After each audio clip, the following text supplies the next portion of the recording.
তিনটে কি অ্যাওয়ার্ড যদি হয় তে তো তিনটে কি অ্যাওয়ার্ড মানে এই দেশের যে রাজারে অপমান করা নাই না কিতা আর ও দেশের রাজার খান্দর নিচে গিয়া ওলা শপথ করিয়া আবার ব্রিটিশ পাসপোর্ট নেই কিতা হয়েছে বুঝছেন নি আবার ইটা অ্যাওয়ার্ড হয়ে যায় তিনটে কি অ্যাওয়ার্ড আমি মনে করি এটা সামাজিকভাবে তাই এটার উপরে দুঃখ প্রকাশ করা সরি করার দরকার আদারওয়াইজ তাই যেভাবে কুরুচিপূর্ণ মন্তব্য করছেন ডক্টর মোহাম্মদ ইউনূসরে লইয়া একজন নোবেল জয়ী এটা এশিয়া মহাদেশের আমরা গর্ব তাই যেভাবে কুরুচিপূর্ণ মন্তব্য করছেন তানুল্লাহ খান বেটা তো বেটার ফাওয়ার গলা যেতে পারতা নাই মেইন কারণ হইল এরা দাওয়াত নিয়ে ইউনুসে নিয়ে খাওয়াইছে না কুচু বালা কুচু দেওয়াইছে না না লাস্ট 15 বছর এরা মুখে দিয়ে বড়িবার হয়েছে না যে সময় গুণ খুন হত্যা কেতা হয়েছে বুঝছেন হয়রানি শিকার প্রবাসী হলর জমি দখল বাড়ি দখল বাসা দখল ইটালিয়া এরার মাত্র এই সময় আইসে না হাসিনার বিরুদ্ধে হওয়ার সাহস নাই এখন এরা কুরুচিপূর্ণ মন্তব্য করে দেশ নেত্রী বেগম খালেদা জিয়ার লিয়া বেটা যে কথাটা হয়েছে বেটার মুখে দিন আমার না আর যে কথাটা হয়েছে আপনারা অনেকে ভিডিও দেখবা আমি মনে করি এই ইউকের যে বিএনপির অঙ্গ সংগঠনগুলো আছে এর প্রতিবাদ করার দরকার আপনি এর মন্তব্যের কারণে সরি ফিল করার দরকার কারণ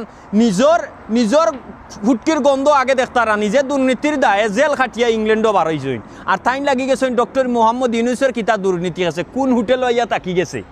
কোন হোটেলে রয়ে গেছেন যে এই সময় আগরকার সরকার 100-200 মানুষ লইয়া হলিডে করতো গিয়া সেই সময় তোমার তারা খাউজানি আসিল্লা এখন খাউজানি হয়ে গেছে ডক্টর ইউনূস সাহেব আইসেন আইয়া যে এই দেশও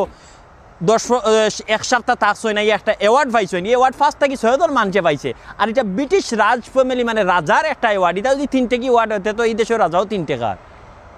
কথা কোয়ার আগে একটু হিসাবরই হইবা ভাই সাহেব নিজরে বহুত বড় স্পোকি পার্সন মনে করো কিন্তু মুখের ভাষা যেভাবে টিভি তাই এটা মানুষে গ্রহণযোগ্য করে না গরিব দুঃখীর মানুষের ফসা মারিয়া বেটাইন জেল খাটিয়া আইন এরা ইয়া হইলেন আবার মানে গুণ্যমান্য বিচারক এরা আবার স্পোক পার্সন এরা হইল মানে দুনিয়ায় সপ্তাহ কি দুধে দুয়া তুলসী পাতা মানুষ এরা হয়ে গেল লন্ডন ইস্ট লন্ডন মসজিদের ইমামতর জায়গা নিয়ে রাখিয়া কিন্তু এরা যে সময় লাস্ট 14 বছর মানুষ গুম হয়েছে খুন হয়েছে হত্যার শিকার হয়েছে আমরা আর ইলিয়াস আলী ভাই গুমর শিকার এরা জীবনে একটা কথা কইতে পারছে না এরা টিভির চ্যানেলও কিন্তু আজ ডক্টর ইউনূস সাহেব খানো আই গেছেন খানো তাকি গেছেন কোন অ্যাওয়ার্ড নিছেন কি এরার খাউজানি আরম্ভ হয়ে গেছে বাংলাদেশ থেকে বিলিয়ন ডলার গত সরকারে দুর্নীতি করিয়া এমপি মন্ত্রী হতে লইয়া বারোই আইছে এই দেশও শত গড়ের মালিক এটা আপনারা চকুত লাগে না আপনার চকুত লাগে কারণ ডক্টর ইউনূস খানো তাকি গেছে কয়দিন খাইয়া গেছেন এটা আপনার খাউজানি আরম্ভ হয়ে গেছে ও বা ডক্টর ইউনূসের মতো জায়গাত এশিয়া মহাদেশে কয়জন যাইতে পারছে আর তোমার আমার মতো বেটার ফাও দুয়ার জায়গাত যাইতে আর বাইনি ও যে কথা কও একটু সুন্দর করে কইও কথা কোয়ার আগে বুঝি শুনি কইও আর